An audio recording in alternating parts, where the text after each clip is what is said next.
Welcome back to a single explanation. Today I show you in horror thriller film 2004. A title is Saw.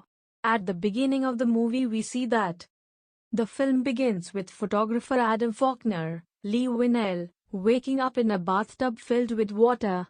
In his instinctive flailing, his foot catches and removes its plug. As the water drains, a glowing blue object can be briefly seen to be washed away with it. After a few cries for help, it is revealed that he is not, in fact, alone. Surgeon Dr. Lawrence Gordon, Cary Elwes, is on the other side of the same room, and soon finds the switch to turn on the lights. Both men are inside a grimy, dilapidated industrial bathroom, chained to pipes at opposite corners of the room. Between them, out of their reach, is a body lying in a pool of blood, holding a revolver and a microcassette recorder. Both men discover envelopes in their pockets which contain microtapes. Gordon also holds a bullet and a key that does not unlock their shackles. Adam, with Lawrence's help, manages to snag the player from the body with which they play their tapes. Both tapes have the same voice, distorted by a pitch modulator. Adam's tape refers to him as a voyeur and asks, "Are you going to watch yourself die, or do something about it?" Gordon's tape reveals he must kill Adam before 6 o'clock, within 7 hours as evident by a clock on the wall, or his wife and daughter will die and he will be left in the bathroom, presumably forever, to starve to death. Let the game begin. The voice concludes. Hacksaws are soon discovered in the toilet tank. Neither is sufficiently sharp to cut chain, and Adam accidentally snaps his in frustration.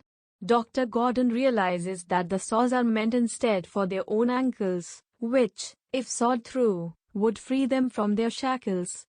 The film then presents flashbacks of their captors' previous victims, Paul and Mark. Both men failed to escape, and hence had pieces of skin cut from them in the shape of a jigsaw puzzle piece, thus the genesis for referring to him as the Jigsaw Killer by the detectives Tupp, Danny Glover, Singh, Ken Leung, and Carrie, Dinah Meyer, who investigate the murders. Back in the bathroom, Dr. Gordon comments that they are dealing with a misnomer, as the killer never directly murders his victims nor places them in situations where death is unavoidable.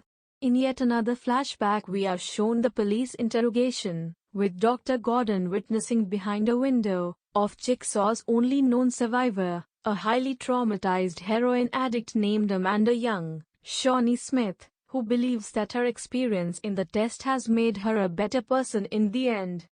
After a brief sequence where Adam and Dr. Gordon discover a hidden camera, another flashback sequence shows Gordon's last moments with his family, and their subsequent abduction. Another flashback shows an attempt by Tupp and Singh illegally breaking and entering into what turns out to be one of Jigsaw's lairs.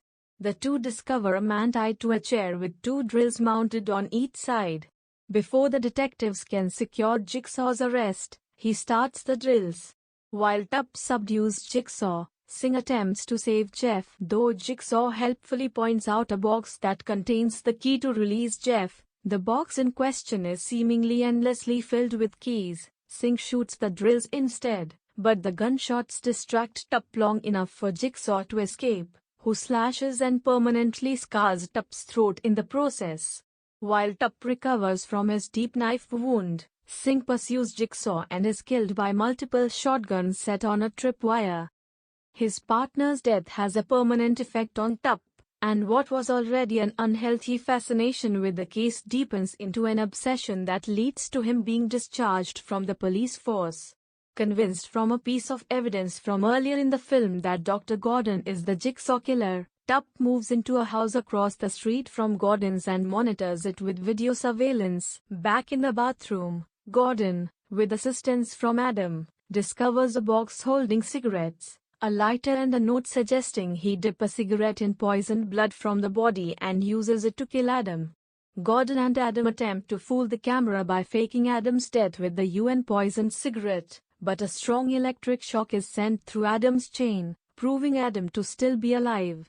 The box also contains a cell phone which cannot make calls, but receives one from his wife Allison, Monica Potter, who tells Gordon that Adam knows more than he is revealing. Adam explains that he had been paid by Detective Tupp to spy on Gordon, and has witnessed him going to a hotel with the intention of cheating on his wife.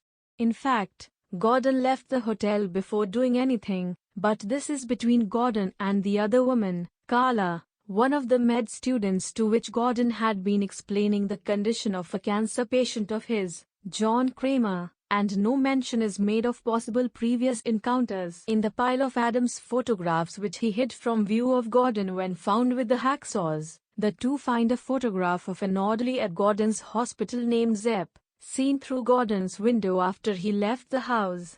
Just as this realization is made, however, the hour of 6 p.m. strikes. Allison manages to free herself and take control of Zepp's handgun. However, she is soon overpowered. Shots are fired, which attract the attention of Tupp, who wounds Zepp.